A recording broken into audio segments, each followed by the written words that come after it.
Doug Emhoff, Vice President Kamala Harris's husband, has been praised by Democrats for being a role model husband who manifests a different, softer, masculine energy. But that image may be getting more complicated. In what is an explosive allegation from the right-leaning Daily Mail, Emhoff allegedly hit a former girlfriend in 2012. 3 friends of the ex-girlfriend gave the scoop to the online website. They recounted the 2012 incident occurred at a film festival in France. The story in the Daily Mail went on to say that the second gentleman slapped his ex's face so hard she spun around. According to the Daily Mail, one of the friends said the ex, whose name was not released, called him in tears immediately after and described the alleged assault.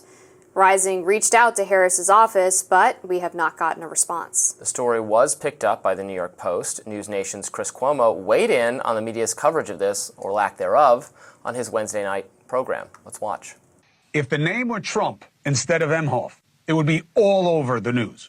Daily Mail, echoed by the New York Post, has a story. Doug Emhoff, Kamala Harris's husband, accused of striking a woman he was on a date with at the Cannes Film Festival back in 2012. They had been drinking, and he didn't like how she talked to the valet. He smacked her. She smacked him back. Ordinarily, I don't care about these stories. You could say, well, there may have been an assault. Well, she didn't go to the police. He's not really running. But again, if it were Trump or anyone related to him, it would be on every TV show that is on right now. If true, this bombshell comes right after MSNBC host Jen Psaki on Sunday dubbed Emhoff the wife guy, and a mensch, a Yiddish term meaning a kind man. Let's watch. Has also been an important part, an interesting part of how people have talked about your role here is how your role has reshaped the perception of masculinity. And I'm not sure you planned on that, but you are an incredibly supportive spouse.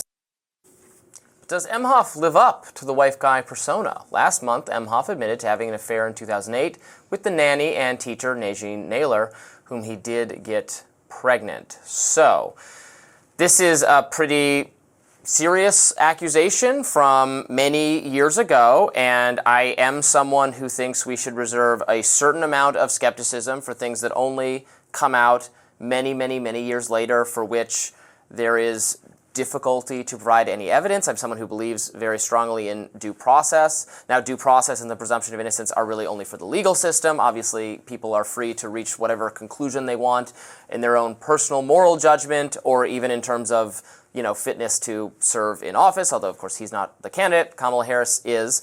But I do take Chris Cuomo's point that these things seem to get taken extremely seriously, no matter how long ago they were, if the person, by the media, if the person is a conservative or Republican. Well, Trump, specifically he's talking about Trump. Trump, right. The people who've come forward. Well, but not just Trump, Brett Kavanaugh, Sure, but they are people, they have names, they're not unnamed sources. These are 3 unnamed sources that are friends of the woman, the ex-girlfriend. They also said, and there's pictures from that night, this was in a very crowded place. It was a really long line at the valet. It was a public space. So it's interesting that 3 people who were not present, who were told supposedly by the woman that it had occurred, are the ones coming forward. Not the woman, not any other person who was there that night. And it's very convenient that it's coming up as we're very close to an election and they want to dismantle this beautiful image, the right-wing publication. Well, it came out, the Kavanaugh stuff again, which was so much longer ago, that came out right as he was about to become. Isn't it interesting? He's about to become a Supreme Court justice. But that was a person with a name with evidence. Okay, politics. Yeah, but politics, so was the person who accused Joe Biden, right? Tara Reid. Yeah, she was a person with a name. And I would dispute the idea that there was evidence backing up Christine Blasey Ford's account of what supposedly happened. But that being said, even if we look at Trump, he's having to pay a multi-million-dollar judgment.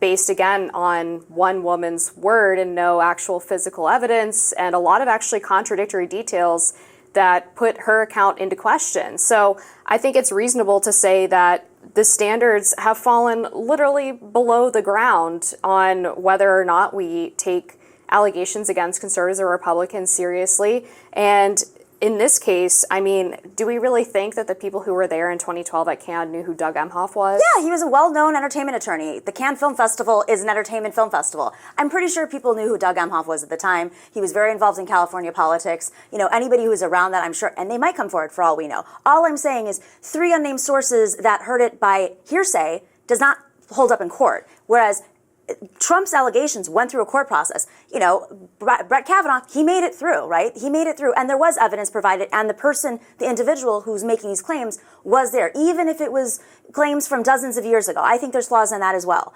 But this is something that just would not hold up in court. It's kind of embarrassing, wouldn't even hold up in a newsroom, and that's why it went to the Daily Mail. If something else comes forward, then fine, let's have a conversation about it. Politics is politics. People do this. There's opposition research. It does, yeah. I mean, because one of the individuals who's making this claim had a contemporaneous phone call from the victim, so that would give them some sort of credibility. No, I agree with you. It's not like a slam dunk, but it does count more than just I heard from somebody who heard from somebody. He had a call immediately following the event from the alleged victim. Also, remember that the standard through the Me Too era that we were told by activists on this issue, a standard I thought made absolutely no sense, and I think we're all now kind of conceding that it makes no sense, was believe women unquestionably. That's right. When it should have been be respectful of and show kindness toward and take seriously and listen and don't dismiss the way not just the media but also like the legal system you treat women as hysterical. That's totally wrong. But you obviously have to vet and have to have enough skepticism to know that in some cases these things can be wielded in bad faith. And also just that memory is not perfect. And that's 100%. true in this case, that's true in the Kavanaugh case, that's true in everything, because we remember things in ways that are maximally beneficial to ourselves. That's just how the human brain works. So the standard, again, which activists insisted upon and got taken really seriously, that's the crazy was part. Believe all women, and that was. But the woman did not come forward. This is a woman. Well, these are other women that weren't there, that supposedly got a phone call, and they won't be named. This is weak for journalism standards. You can have unnamed sources. They're not sources. I think weak for journalism standards is the fluff interview that Jen Psaki did with him. Right. I mean, she's a former White House communications. Or the Time magazine article. Journalism standards. Yeah, well, and then we had a Time magazine article after Doug Emhoff's speech at the Democratic National Convention where they said, quote, "The second gentleman gave a little masterclass in how to be a guy's guy as well as a wife guy. By being husbandly," this is from the New York Times style columnist, "by being husbandly, men at the DNC lifted the yoke of wifeliness from Miss Harris's shoulders, helping her project the image of a strong leader at the head of the Democratic ticket." Yeah. I mean, this kind of slobbery coverage should be disqualifying for anybody in the media. And so when these stories come out that undercut this narrative, the pregnancy of the nanny is confirmed, right? He admitted to that. So to sit there and slobber over him, I believe, was that before the DNC that story came out? No, something around. Shortly after? Yeah. But here's I understand. I mean, listen, the media's been praising J.D. Vance for how he spoke during the debate. It happens on all sides. Number one, Doug Emhoff's not running for office. Number two, this is a unique situation. We've never had the potential for a first man, unless it was Bill Clinton, but he's a former president.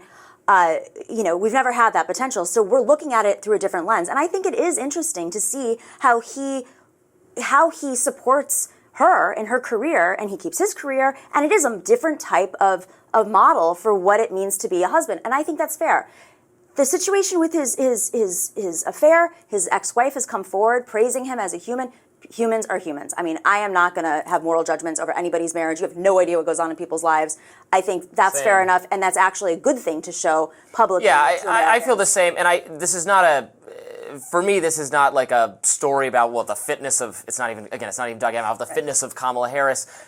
I hope they have a nice marriage. I hope it is as genuine as it seems to be, and they have a nice family, and that's fine. And even if they don't, I don't care. That doesn't factor into my calculus for whether she should be the president whatsoever. What is revealing about it is really how it's handled by the media. Right. It's not on them. It's the media. And I feel like you can't have it both ways, right? You can't say, well, he's kind of off limits because he's not running for office, but we're also going to write all these fawning pieces about how he supports Kamala. Like, if you're going to be in the public eye and you're going to be seen as an asset to the campaign, then you also have to be prepared to take scrutiny as well. And up until now, and even through now, because the mainstream media hasn't covered either of these things very significantly, they haven't done that. And I think it's fair to say that if you're going to be a public part of the campaign, if you're going to be doing speeches at the Democratic National Convention and helping assist in campaign events and rallies, then you have to be ready for handling the heat. I have no doubt that if there are stronger allegations that come forward with names, that the mainstream media will cover it. I think this is just because it's a crappy story based on hearsay from 3 people who are unnamed. It's bad sourcing, it's bad journalism, and it shows a desperation to really crack away at his persona, because the affair thing just didn't click, because we're Americans and how many people in this country have affairs, and it's just, we're not in the 50s anymore. We don't have this moral code that... Yeah. I don't know if I agree with that. Well, that's why again, I don't care. I think conservatives might say, Amber might say, it's not clicking because the media is putting no effort into covering it exhaustively the way they would if it was Republican. This Jen Psaki interview came after the affair allegation, where she's talking about how he's a softer masculinity, as he did probably the most like stereotypical movie type man portrayal ever of knocking up the nanny when the wife wasn't around, and then like shipping her off, and she gets an abortion to like wipe their hands clean of the whole situation. Like, the fact that she tried to reframe him as this sort of like morally better man after that, I think is what is really gross. But I feel like he's not even, if I was him, I'd be like, please stop, to the media, please stop casting me in the role of greatest husband who ever lived. Just let me be. And it's not, and I think what you were getting at earlier, like, it is Jen Psaki, she's the former White House press secretary. It's not really her fault. It's MSNBC's fault and the media's fault for treating her as if she's some kind of news anchor when she is obviously a very biased political operative. Yeah. That's a good point. It happens on all sides, as we know. It's just the state of the media today. Not everybody has a balanced show like we do. In fact, I don't think anybody does. Very few people. I will always take an opportunity to praise Rising for its diversity of thought. You don't see that anywhere else in the media. More Rising.